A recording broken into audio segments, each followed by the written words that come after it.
this is actually our first seminar of the official academic year. Well, September, if you call it official academic year. So without further ado, Dr. Roy Wade is an assistant professor of pediatrics in the Department of Pediatrics at the University of Pennsylvania School of Medicine and in the Division of General Pediatrics at Children's Hospital of Philadelphia. Obviously a division in general close to my heart. Dr. Wade's research focus is on decreasing disparities in health caused by exposure to childhood trauma. And I want to just breeze through his accomplishments, well, not breeze, but touch on them, because what he has accumulated over time is quite impressive. Prior to attending medical school, he earned a Ph.D. in microbiology from the Georgia Institute of Technology, using classical genetics approaches to examine the respiratory chain physiology of environmental bacteria. That alone is impressive enough. If not for that, that notwithstanding, he also earned a medical degree from Dartmouth in 2007, completed his pediatric residency at UVA in 2010.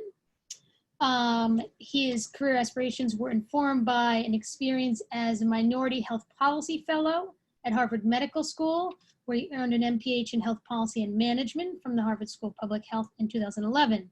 He then, as if that was not enough, completed the Robert Wood Johnson Foundation Clinical Scholars Program at the Perelman School of Medicine at UPenn and earned a Master's of Science in Health Policy in 2013. Makes me tired just thinking about it. Securing a Stoneleaf Foundation Early Career Development Award, Dr. Wade's initial work is focused on developing more sensitive childhood adversary measures and promoting the adoption of trauma-informed approaches among health and social service organizations. In conducting this work, his research interests also include examining mechanisms through which significant childhood adversity translate into poor health throughout the life course and negatively impact offspring. And I should also add, building on basic science models, demonstrating sex-specific influences of parental stress on offspring health, he received the Building Interdisciplinary Research Career in Women Health, a Birch K-12, to investigate the impact of paternal childhood adversity on offspring health. So without further ado, and with my great awe of all you've accomplished, Dr. Wade, take it away. Awesome. Am I sharing my screen currently? Yes. No, not right now. Okay. All right. So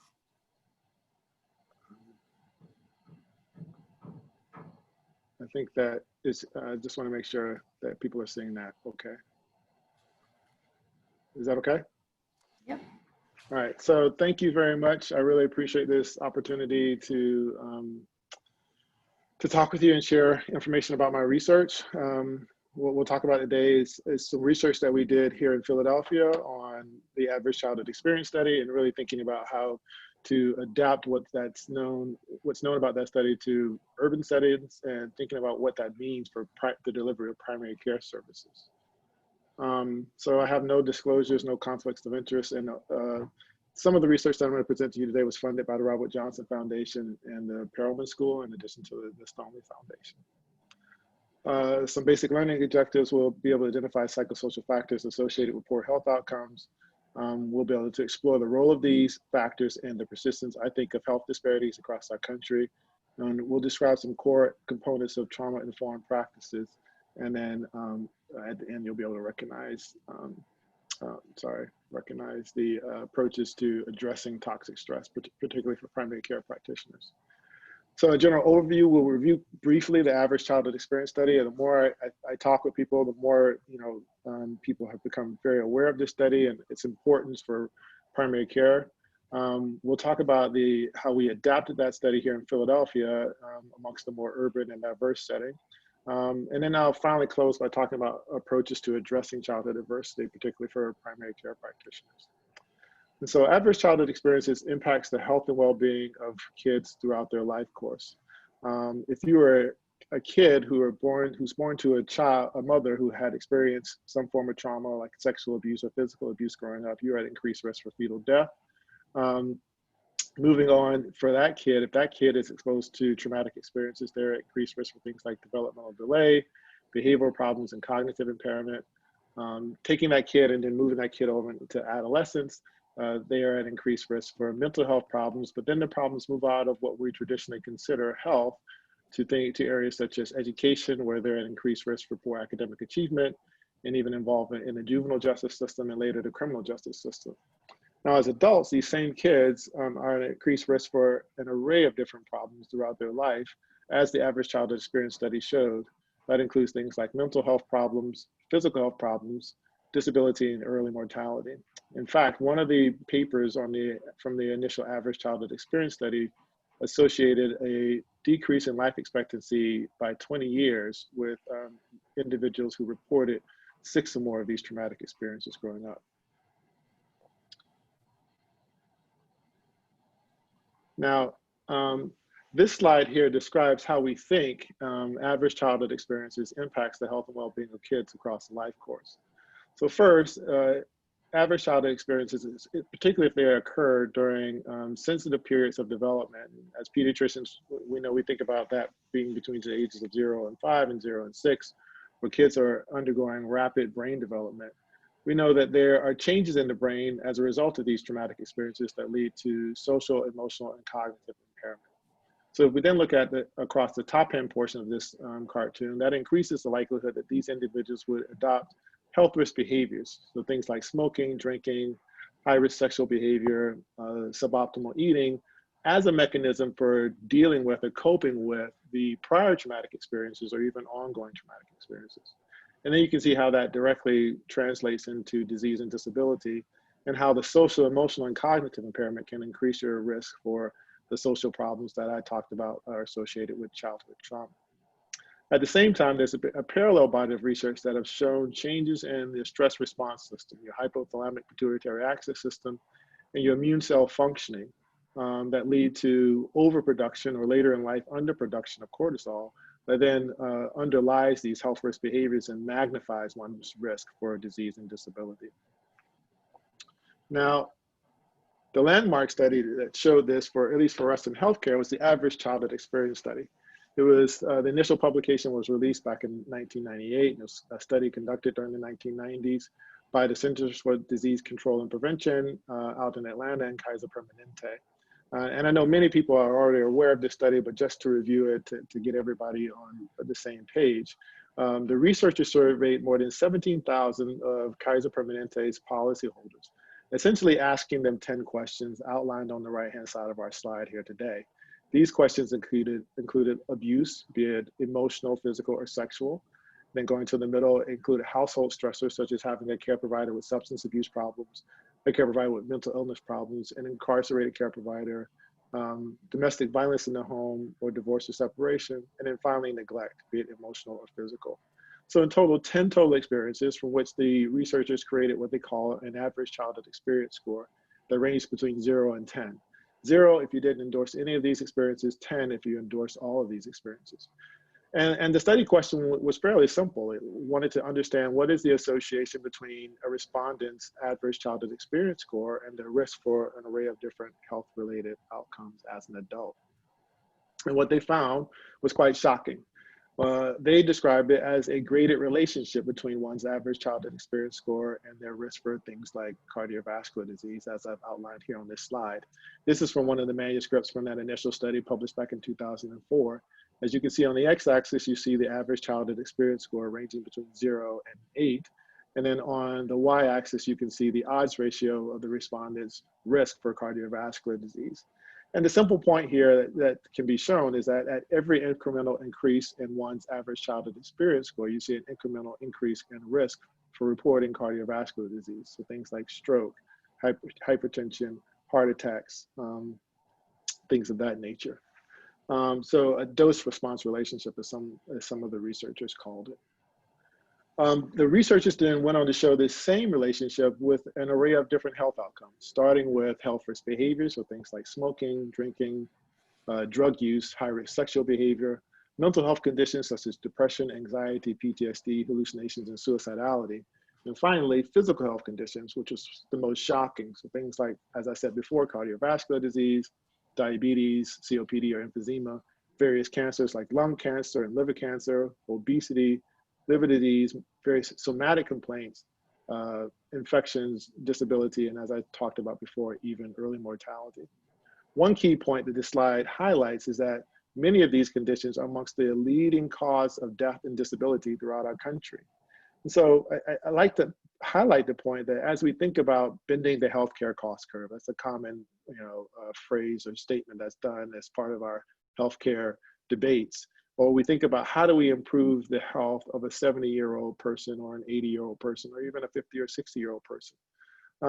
What the average childhood experience study suggested us is that if we really want to improve their health, that we should start earlier in life when they're a child in terms of addressing the social environment in which they grew up in and lived. Now, one thing I like to highlight, or one point I like to highlight, is that individuals who have reported multiple repeat traumatic events, and typically we think about that as individuals who endorse 3 or 4 or more of these average childhood experiences, those are the individuals who are at the highest risk for poor outcomes. And so what the average childhood experience study showed that is those individuals reporting 4 or more of these exposures had a 4 to 12-fold increased risk for various health risk behaviors, and nearly a 2-fold increased risk for many of the adult diseases that I've discussed.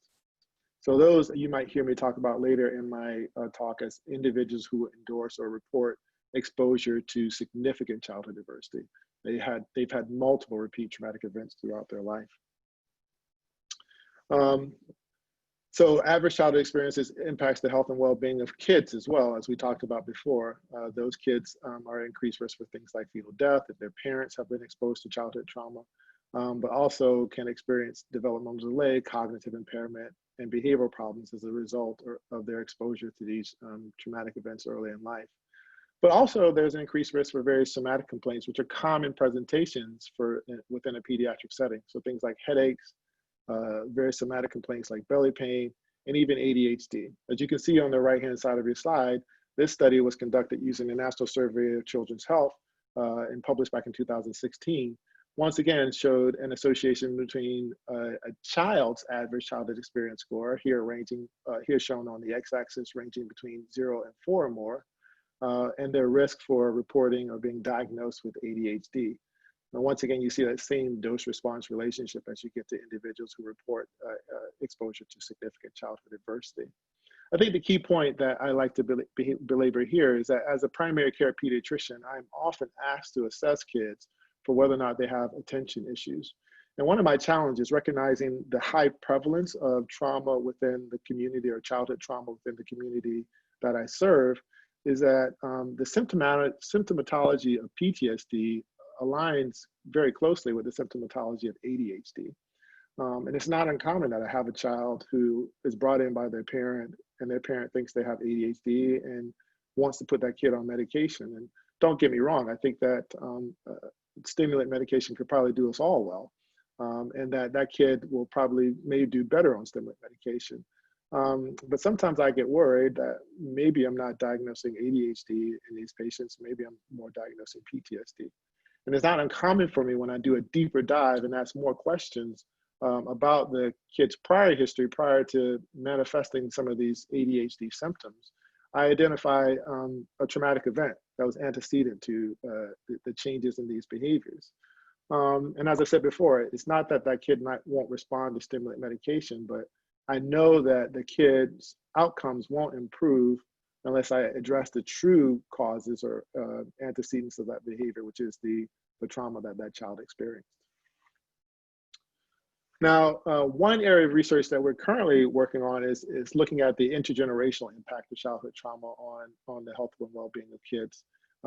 Basic science studies have shown, at least in rat and mouse models, that rat and mice who are exposed to adversity early in life, their offspring actually can display dysregulated cortisol activity and even changes in things like cognitive behavior as a result of their parents' experience of trauma and not their own experience of trauma. And even clinical studies have shown that. This is a slide from a study that was published back in 2014, showing the association between a mom's experience of maltreatment and the severity of that maltreatment and their offspring's risk for emotional and behavioral problems. And so what you can see is the severity of mom's reported abuse on the x-axis, ranging between 0 and 5, and the adjusted risk ratio for their offspring's risk for emotional problems. And once again, you see a dose-response relationship. The more severe reported abuse is associated with a higher risk for the offspring having emotional problems. And when the researchers looked at this to see, well, what were the mediating factors between the parent's risk for the parent's exposure to abuse growing up and their offspring risk for emotional problems, they found many things that we would expect. So things like inconsistent or permissive parenting practices, conflict between the mom and the child, low attachment between the mom and the child, socioeconomic factors such as poverty and low education, but even adverse childhood experiences. So maternal depression, substance abuse within the home, domestic violence in the home, and even the child being exposed to abuse and neglect as well. Now, as you can see here, this is predominantly amongst moms. And so the prevailing theme and theory here is that it's only moms that matter. And so we've actually conducted a line of research that we're currently working on writing up right now that suggested that there is an influence of dads, and that dad's experience of adversity can also impact a child's health and well-being, irrespective of that child's exposure to trauma, and that the dad may adopt suboptimal parenting practices that increase that risk, that child's risk for exposure to toxic stress. And so, we've highlighted this key point that dads matter, and that as we think about the parenting programs or trauma-informed parenting programs, that we need to be inclusive of dads. We've even conducted one study that showed that the parenting relationship between moms and dads matters, and that if moms and dads have been exposed to trauma growing up themselves, that their co-parenting practices can be impacted, and that can actually lead to suboptimal outcomes for children. So some of the work that we're doing here at CHOP is to work to develop trauma-informed parenting programs. They help parents understand the ways that trauma impacts the way they get along with each other, how they work cooperatively as parents, and their ultimately parenting practices, and how that can shape outcomes for their kids, and then help them to develop better strategies to work together and to be more supportive as parents together. Now, I want to embed this in what's going on throughout our country. We can't ignore that with everyone, the very fact that I'm giving this virtually highlights the impact of the global pandemic and how that's contributing to increased stress for children and families. And so the point that I want to belabor here is that I don't think that there's ever more important time to have these trauma-informed practices and these ACE-aware practices and be incorporated into what we do as primary care providers. We know that the impact of COVID-19 has significantly impaired vulnerable populations, low-income populations, and minority populations. There have already been reports of increased rates of abusive injuries and kids reporting to the ER with an increased rate of abusive injuries because of the stress that's ongoing within families and kids not being connected to schools and other areas where there's mandatory reporters who can link kids and families to services prior to these kids experiencing these traumatic events. There's decreased access of home visiting services as they're trying to outline practices that use virtual practices to try to get in to see families and to support families. And as I'll highlight later on in my talk, one key approach to addressing toxic stress and trauma within families are programs like home visiting programs, parent support programs that help parents to develop the skills to be more nurturing and supportive and help identify, parents identify stressors and address stressors that can actually increase toxic stress. Increase things like food insecurity, which I'm going to argue for is an ACE for kids. And then a magnification of health disparities and health inequities. So what we know about the COVID pandemic is that, those individuals who are already experiencing disparities in health and healthcare now experience more disparities because they have an increased exposure to COVID as well. And then increase in unemployment rates that leads to poverty and more stress for families. And so there's an abundance of research that suggests that disasters such as the COVID pandemic actually increase a child's risk for exposure to trauma. So on the left-hand side of your slide here is a study that was conducted back in Australia after the Australian bushfires. And what it showed was that women who lived in bushfire-affected areas had as much as a 4-fold increased risk of exposure to domestic violence. In the second study on the right-hand side of your slide here, shows a study that was done after Hurricane Katrina, which showed that women in storm-damaged areas had almost an 8-fold increased risk for domestic violence. So these disasters, we know, increase the likelihood that kids are going to be exposed to ACEs and trauma. At the same time, we have this ongoing issue around racial inequity throughout our country that kids are being exposed to. We know that kids as early as age 3 can understand racial differences. And then as kids are exposed to more media and more social media, they start to see the impact of this racial inequity throughout our country, and that increases their exposure to stress. Here, we know we see a study that shows the effect of just something as simple as perceived racial discrimination on kids. Adolescents who report exposure to discrimination as a child had a nearly 2-fold increased risk for depression symptoms as a young adult. So we know that these things like racial inequity have ramifications throughout the life course of a child as well. So now I want to shift and talk about some work that we did here in Philadelphia to adapt the Average Childhood Experience Study to a more urban population, a more diverse population, and a lower income population. Now, this work I didn't do alone. I did in collaboration with many other researchers throughout the city and other nonprofit organizations throughout the city who wanted to adapt this to study to Philadelphia. We followed up a survey called the Southeastern Pennsylvania Household Health Survey, which is a survey of more than 13,000 children and adults throughout the Southeastern Pennsylvania region that's conducted on a biannual basis. It's a pretty comprehensive survey that asks about a broad array of topics. When we conducted our study, this survey had been done back in 2012, and so we followed up the 2012 survey in 2013, recontacting solely Philadelphia adults, individuals ages 18 or older, and asking them the average childhood experience, or surveying them with the average childhood experience questionnaire. This was a telephone survey. We used, it was landline and cell phones included. We used gender and language concordant practices where possible. We interviewed in total more than 1,700 Philadelphia adults who had taken the initial Southeastern Pennsylvania Household Health Survey. So individuals ages 18 and older, and we had a response rate of 67%.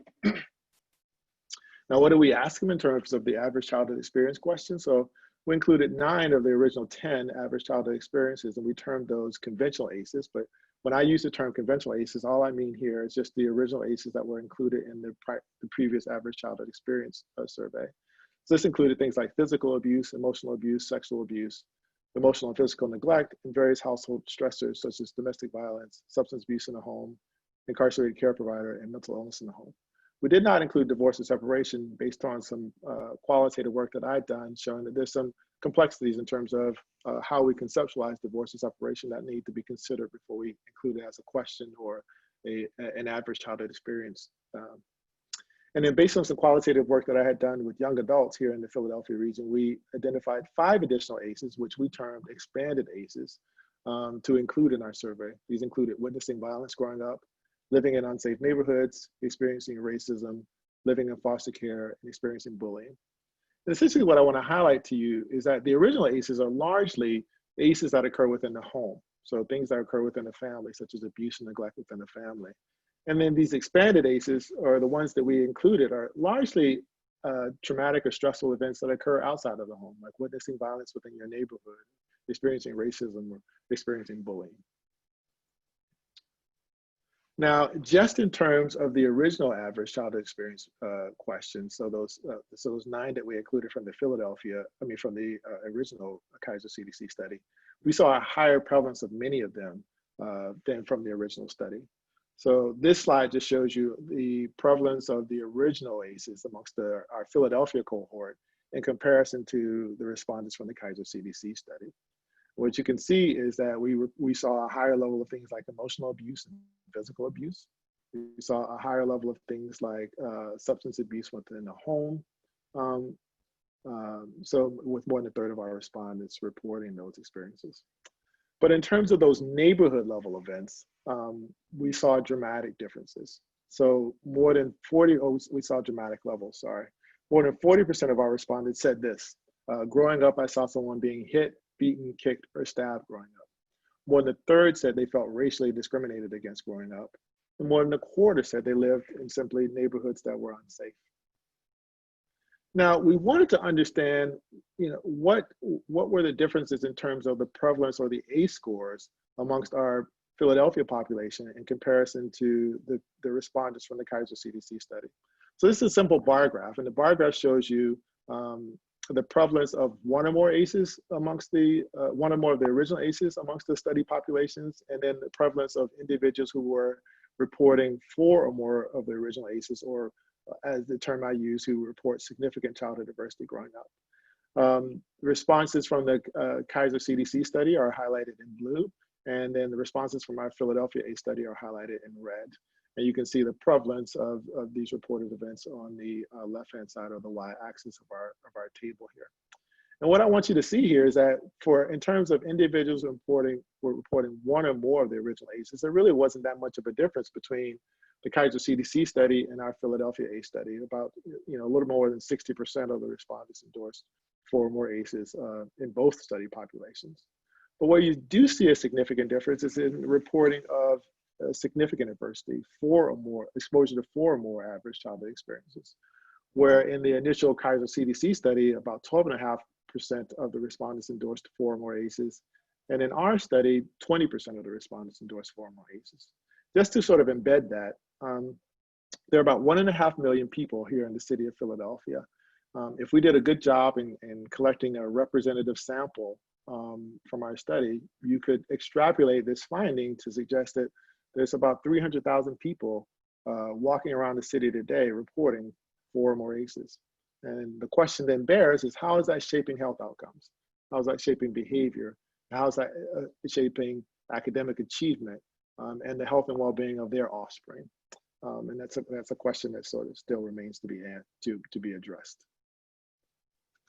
Now, many of the people who initially critiqued our Philadelphia study said, well, it's really something about poverty, and that the individuals who report exposure to 4 or more ACEs, or ACEs, the original ACEs, are going to be the same people who report high levels of the neighborhood level ACEs. And so this Venn diagram was created just to ask that specific question. Is there a difference there? And so what you can see is that the left circle highlights the individuals who report 1 or more of the original ACEs. The right circle highlights individuals who report 1 or more of the expanded ACEs, and you see the overlap in the middle. And you indeed see that 50% of our respondents said, I had significant adversity growing up in my home and also within my neighborhood. But the point I want to highlight to you here today is that 14% of the respondents, if you look on the right side of this Venn diagram, said that things were actually okay in my home. It's in my neighborhood where things were particularly stressful. And so what that suggests to us is that if we solely included these family level events as we go about assessing for trying to identify adverse childhood experiences and intervene, then we're going to miss a significant population who are experiencing adversity and as a result may have suboptimal health outcomes.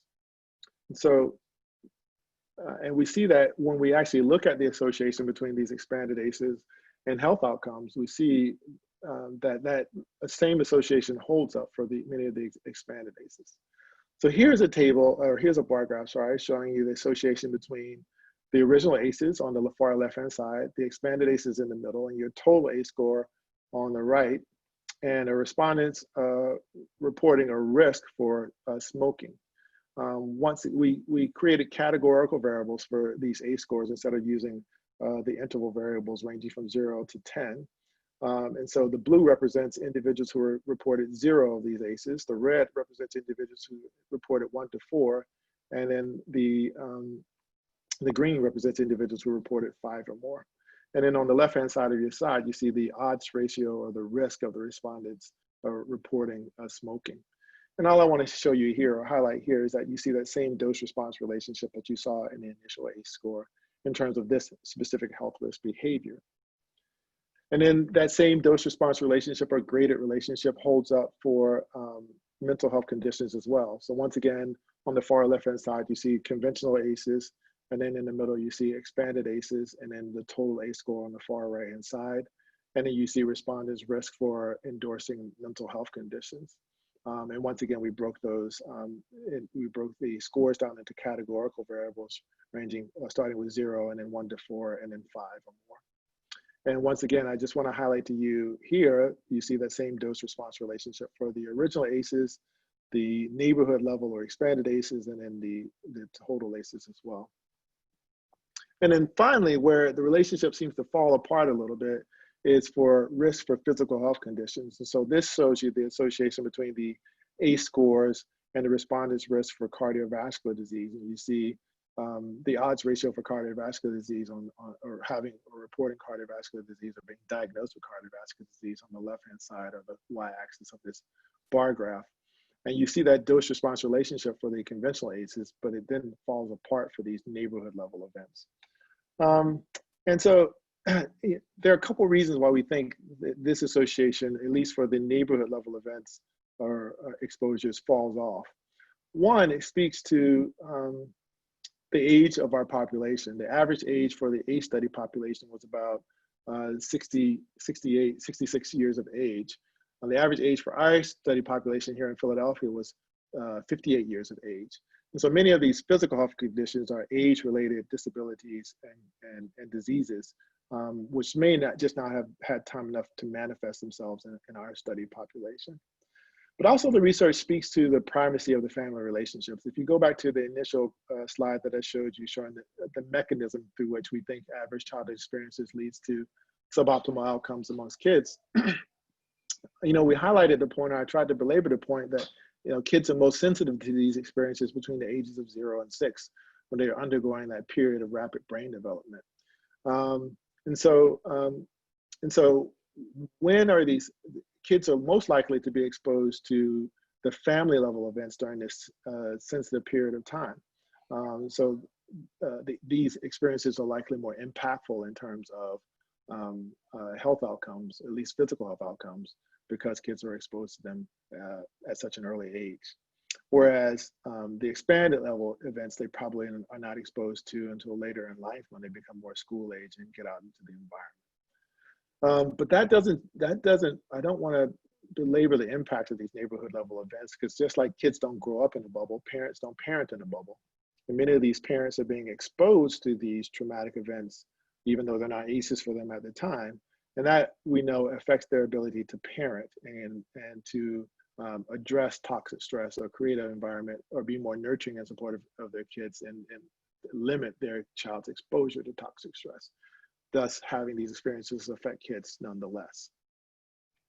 Now, we looked at certain populations to see if there were certain populations that were more at risk for endorsing significant adversity. And remember, when I say significant adversity, I mean individuals who endorse 4 or more ACEs. And what we found was that males were more likely to endorse 4 or more ACEs than females in our study population. Blacks were more likely to endorse 4 or more ACEs than whites. And individuals who lived in significant poverty growing as adults were more likely to endorse 4 or more ACEs than those who did not. And so what we wanted to understand were how are the ACEs sort of contributing to disparities, particularly racial and ethnic disparities, but also disparities for individuals who live in poverty. And so in terms of disparities for individuals who live in poverty, we know these facts. We know that average childhood experiences increases one's risk for living in poverty as an adult. We know that socioeconomic status of living in poverty and average childhood experiences have their own separate influences on child health outcomes. And so what we were concerned about was that for adults who have experienced significant adversity growing up, does living in poverty then then magnify the effect of average childhood experiences on their health outcomes and worsen outcomes for them? And so these next 3 slides, what I want to highlight to you here is that we're solely looking at individuals who endorse 4 or more ACEs. So those individuals who endorse 4 or more of the original ACEs, or those individuals who endorse 4 or more of the neighborhood level ACEs. And then we're breaking them down by whether or not they live in poverty growing up or they don't. And so the blue denotes individuals who don't live in poverty, the red denotes individuals who live in poverty. And what you're seeing on the y-axis is their risk for, or the odds ratio for the outcome of interest. Here, we're looking at sexually transmitted infections. And what I want you to do is see the difference, right? So individuals who endorse 4 more ACEs of the original ACEs, but live in poverty, have almost a 3-fold higher risk. They have a 7-fold increased risk, for reporting sexually transmitted infections in comparison to individuals who don't live in poverty, who have a 5-fold increased risk for reporting sexually transmitted infections. That difference is even more, is magnified for the reporting of the expanded ACEs, with those individuals living in poverty, not living in poverty, endorsing having a 2-fold increased risk, and those individuals living in poverty having an 8-fold increased risk for reporting sexually transmitted infections. We saw similar patterns for substance abuse problems. Once again, so the same pattern here exists. The blue denotes individuals who are high SES or don't live in poverty. The red denotes individuals who are living in poverty. Well, you see the original ACEs on the left-hand side and the expanded ACEs on the right-hand side, and then the y-axis denotes risk for substance abuse problems. And once again, you see that difference in terms of your risk for having substance abuse problems based on whether or not you live in poverty. For both the expanded ACEs, for both the original ACEs, and then those neighborhood level events of the expanded ACEs. And then finally, we saw the same difference for mental health conditions as well. So just to summarize what we think we're seeing here, we see an increased risk for mental health conditions and health behavior problems amongst low-income adults.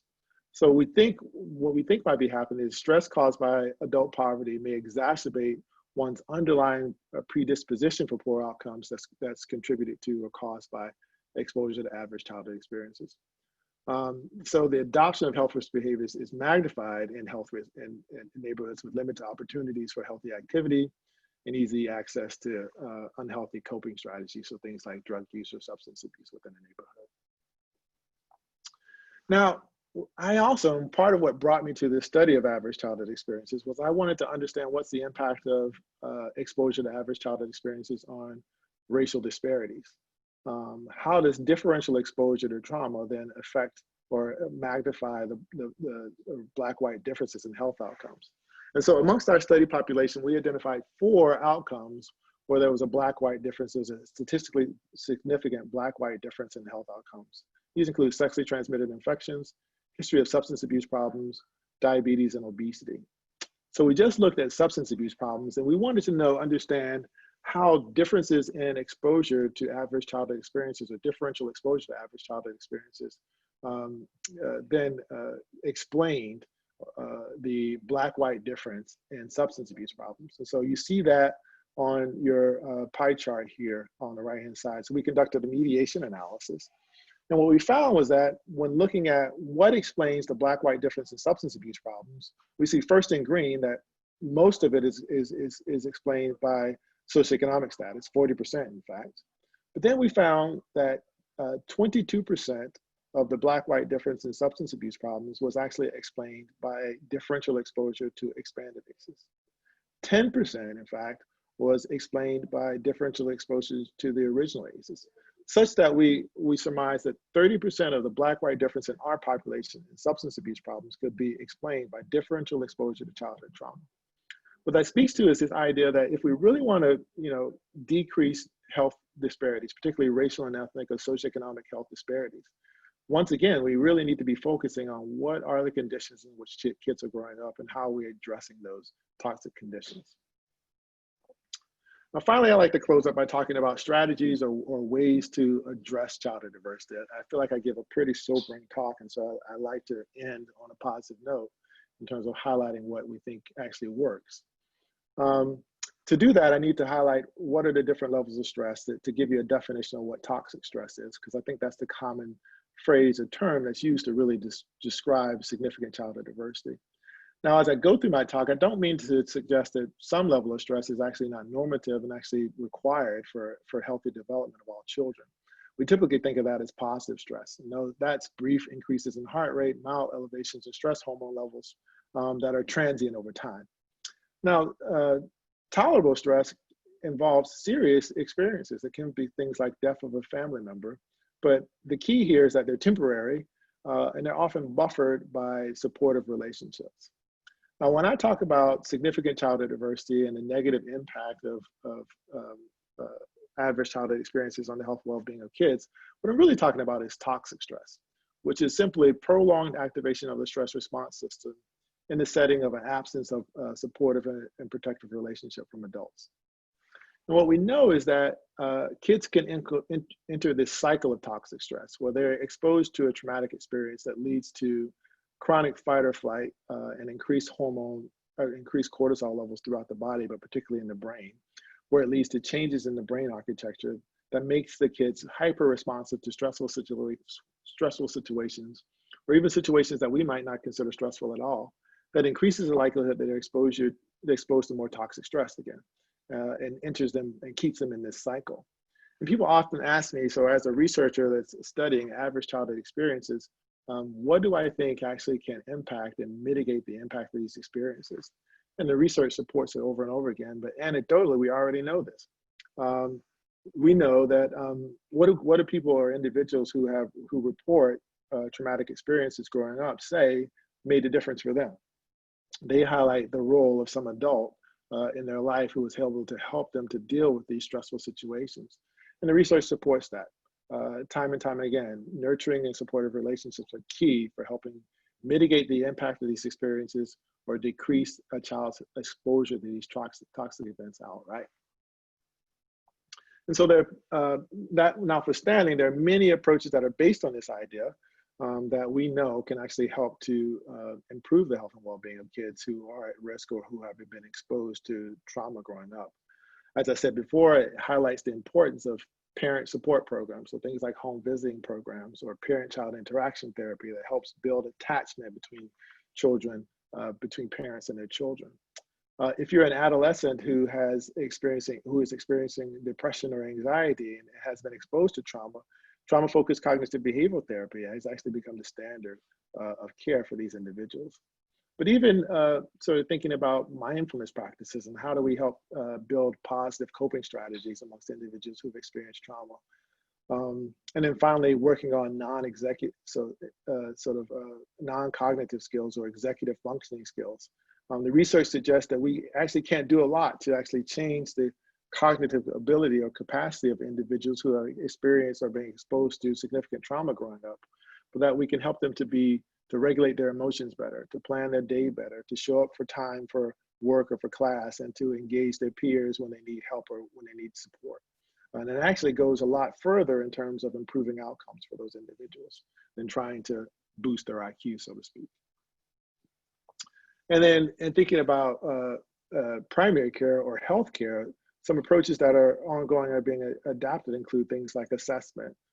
So identifying individuals who are at risk for adverse childhood experiences, who have been exposed to adverse childhood experiences, and providing targeted therapies.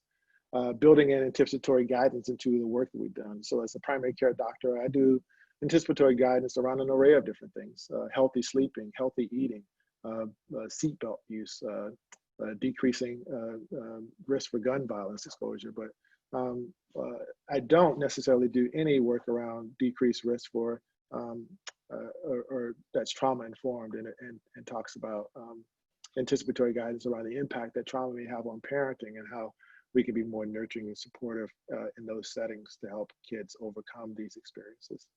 Promoting awareness, also not only amongst our colleagues, but also among patients as well, and referral to community-based services. I don't mean to suggest as pediatricians, we should be necessarily trained on how to address trauma and do trauma-focused therapies, but we do have this privilege of being able to identify individuals or kids early in life when they're most susceptible to these experiences, and then connect them and their families to the resources and services they may need to help mitigate these experiences or decrease their risk for exposure. And then training on how to be more and how to include trauma-focused practices into our routine so that we're less likely to be triggering for our patients, particularly those individuals who have experienced significant trauma, and how this actually influences our clinical decision-making. I highlighted that in my own practice, I'm concerned that maybe I might be mistaking ADHD for PTSD. And so can we include some form of focused adverse childhood experience assessment as part of our routine assessment for ADHD to sort of tease out those individuals who may have inattention issues that are related to their exposure to chronic stress or trauma. And so there's been a great study that really sort of highlights the importance of assessment and actually working to try to address ACEs in primary care practice. Howard Dubowitz, many of you are probably familiar with, created the Safe Environment for Every Kid model, in which he randomized several practices to using one approach, either standard care or the SEEK model. And the SEEK model involved training the providers on how to screen for or assess for risk factors for adverse childhood experiences, and then work in consult with the social worker to help the families to address those issues, or standard of care practice in which you could assess for these experiences or not. And then in this study, they followed families over a 12-month period at these practices, and then at the close of the study, they did a retrospective chart review to look for the occurrence of CPS referrals amongst these families. And so the findings were quite striking. If you were a family who was in the control study, you had nearly a twofold increased risk for being reported to CPS. And then they administered the parent and child conflicts tactic scale to look at the use of harsh parenting amongst the study population, and found that individuals in the intervention group showed a statistically significant decrease in the use of harsh parenting practices in comparison to individuals in the control group. And this came at no cost at all. The health professionals actually who were in the intervention group endorsed increased comfort in assessing for and addressing risk factors for ACEs. They had a 25% increase in screening rates amongst those, the intervention group. And the providers said that it did not require any additional time. And when they estimated the cost of this, it came at a whopping cost of about $5 per family. So here is one evidence-based model that's not costly at all. It doesn't increase our time spent with patients, but actually can have a strong benefit in improving outcomes for kids, at least in primary care. And so with that, I think I'm out of time. So just in summary, what we discussed here today is that average childhood experiences are common across social demographic backgrounds, as was highlighted by the initial average childhood experience study, which was conducted amongst a mostly white, middle to upper class population. But that average childhood experiences impacts outcomes across all sectors and across all stages of life. We do know, unfortunately, that there are certain populations that are higher risk for ACEs, and as a result have an increased likelihood for poor outcomes.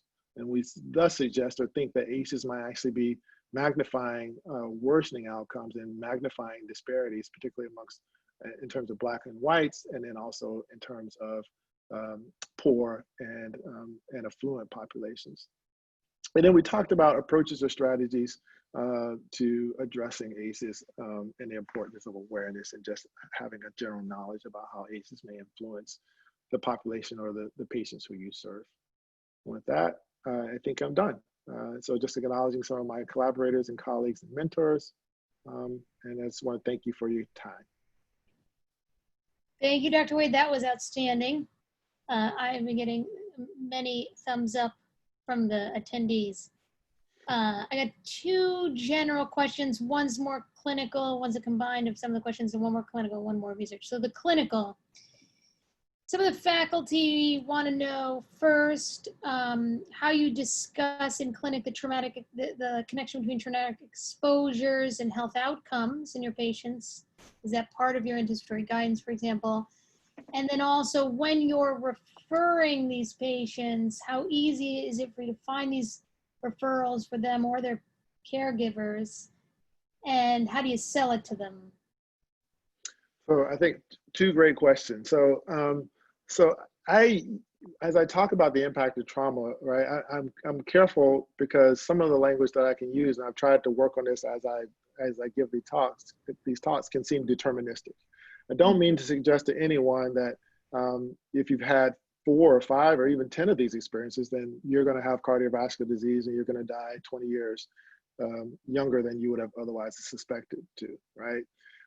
But I use, as I have conversations with my patients, we don't here at CHOP do any routine screening or assessment for ACEs. But the way I assess for ACEs is more a conversational piece. As I walk into the room, I see who's present. So if mom or dad are not present, I'm asking the question, which many of my colleagues do as well. where are they, right? In a non sort of blaming or a stereotypical way. Like, I just want to know where they are. And oftentimes I find that dad's incarcerated, or dad may not even be alive. I look at tattoos, and often on my patients, I'll see a rest in peace sign, and I ask who that is. And so I'm all in a roundabout way, I'm sort of calculating an ACE score, which then leads me into a conversation, right, about how these experiences we know have been associated with poor outcomes, and that we know that individuals who have support and connection to services and resources can actually, it helps you to actually do better and to overcome these experiences. And so, my assessment and discussion around this is very conversational. Now, oftentimes I'll have patients who, based on that, will want the resources that we have available. And so I think we've done, like many other healthcare institutions, we've done a good job in connecting with many of the community-based organizations who are addressing trauma. And a lot of times this focuses on mental health or behavioral health organizations within our community, which some of our families can have trouble assessing for a myriad of different reasons. Actually, we're working on a manuscript right now that suggests that just the experience of trauma alone can somehow impact the executive functioning skills of parents, making it harder for them to follow up to primary care services and more likely to use things like the ED for many sort of non-acute issues. But what I'm careful of is the sense of abandonment the referral can create in an individual who has experienced trauma, meaning that they've divulged these experiences to me, they have experienced these trauma, and I've created a safe space, and it can appear that once I make that referral to another agency, then that I've sort of like wiped my hands of them and I don't want to touch this anymore. And so I tend to use more of a warm handoff approach, which I think many of us are familiar with, right? And so I talk, if we have co-located here at our practice behavioral health services here, and so we have trauma-focused behavioral health services as part of our practice. And so if that person who administers those services is here, well, sometimes I'll walk the patients and their families down to their office and introduce them directly. If not, I'll at least give them the name of the person and the agency for which they work, and I'll describe what's going to happen, right? That I want you to go and see, these individuals or talk with these individuals specifically because they're trained to work with you on this aspect of your life, on managing depression or anxiety as a result of your experience of trauma. And then I talk with them about what that process is going to look like. They're going to ask you these questions. They're going to have you do this number of sessions. And then I create a plan for which they're then going to come back to me. And then we're going to have a conversation as part of a later visit where I can check in to give them the sense that I'm maintaining a connection to them and sort of helping them shepherd them through their process so they don't feel a sense of abandonment as I make this connection to a program or service that is going to help them to deal with their traumatic event. I mean, I think it's a huge amount of work. When I first came to this practice, I did a lot of work just on networking and connecting with organizations already in the community that I knew were in some form or some aspect addressing trauma, and really advocating for more sort of co-location of services within our network to help create almost sort of centers of care that really address many of these issues. I hope I answered that question. Dr. Choksi or Dr. Rucker, anything? You can unmute yourself. Do you have any follow-ups to that? No? Okay. I can unmute you if you want. We're at time. Dr. Anibo has an extensive research question, as you can see, but I know that she's collaborating with you, so I'm certain she will find you to ask you these questions. I know that she promised to grill you, but I've stepped in. Time has stepped in, not me. If anyone has any questions or wants to follow up with Dr. Wade, we can send out his contact info. Any parting comments for us, Dr. Wade? Just thank you so much. Am I muted still? You are unmuted, yes. Thank you for coming. That was outstanding. and teaching us. And I've been getting rave reviews. Before faculty leave, let me also add next week, and we'll send out an email. It's the 22nd. We will be having a negotiation seminar series or seminar workshop provided by 17 Camels. I know it's an interesting name, but hopefully that inspires you to check it out. They have done seminars with other centers, and they are a dynamic women duo who try to make negotiation and conflict resolution easy and approachable. And I think it's going to be a great seminar, so I encourage all the faculty as well as the trainees to register, and I'll have Annie send out a note on that this week. Thank you, Dr. Wade. Stay well. Take care.